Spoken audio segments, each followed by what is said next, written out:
Saan bang magandang magstay sa Hong Kong? Kung ikaw ay may planong magbakasyon dito, siguradong gusto mong malaman ang mga pinakamagandang lugar na pwedeng pagpilian. Tara, samahan ninyo ako at ipapakita ko sa inyo ang mga hotel na pinagstayan ko nung ako ay pumunta sa Hong Kong.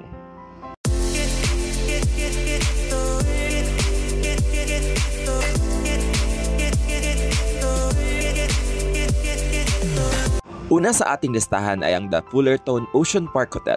Matatagpuan ito malapit sa sikat na Ocean Park, isang kilalang atraksyon sa Hong Kong. Sa bawat sulok ng hotel, siguradong maranasan mo ang kahangahang tanawin ng karagatan at ang kagandahan ng lugar. Let me give you a quick tour sa aking room. Grabe, napawaw na lang talaga ako sa sobrang ganda ng room ko.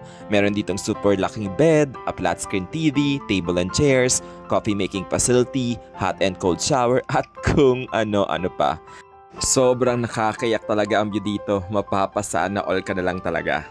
Ang mga kwarto dito sa The Fullerton Hotel ay maluwag at komportable. Siguradong magkakaroon ka ng magandang pahinga pagkatapos ng isang araw ng paglilibot sa Hong Kong. May iba pa silang rooms na may iba't ibang dekorasyon na tiyak matutuwa ang mga kids ninyo at mga adults na young at heart. Kung amenities at facilities naman ang pag-uusapan, paniguradong magugustuhan niyo ang mga ito.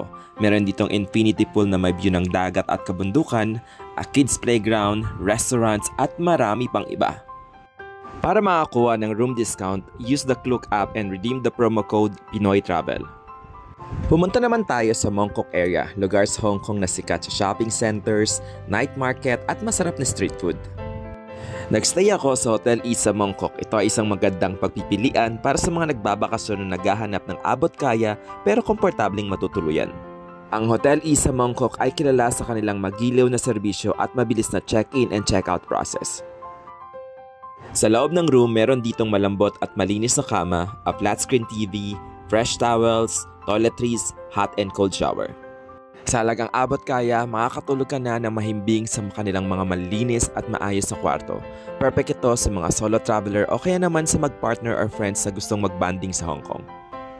Para makakuha ng room discount, use the Klook app and redeem the promo code Pinoy Travel. At ang panghuli kong pinag-stayan ay ang Chungking Mansion. Isa itong iconic na landmark dito sa Hong Kong na kilala sa kanyang mga mura na accommodation. Walking distance lang dito ang Victoria Harbour at iba pang sikat na mga tourist attractions. Sa loob ng Chungking Mansion, makikita mo ang mga maraming mga guest house at maliit na hotels na nag-aalok ng murang mga kwarto para sa mga budget travelers. Medyo nakakapanibago lang sa loob dahil sobrang daming tao na labas-masok sa building. Nasa 1,600 pesos din ang binayad ko for one night. Maliit at luma na yung room kaya di pwede dito ang maselan. Air condition at may hot and cold shower na ang room. Kung sobrang tipid ka, sa Chungking Mansion ka makakahanap ng murang room. Ano man ang iyong budget o pangangailangan sa paglalakbay, tiyak na mayroong tamang lugar para sa iyo dito sa Hong Kong. Tara na't simulan na ang iyong adventure sa isa sa pinakamagandang bansa sa buong mundo. So this is the end of my story. Enjoy and happy traveling!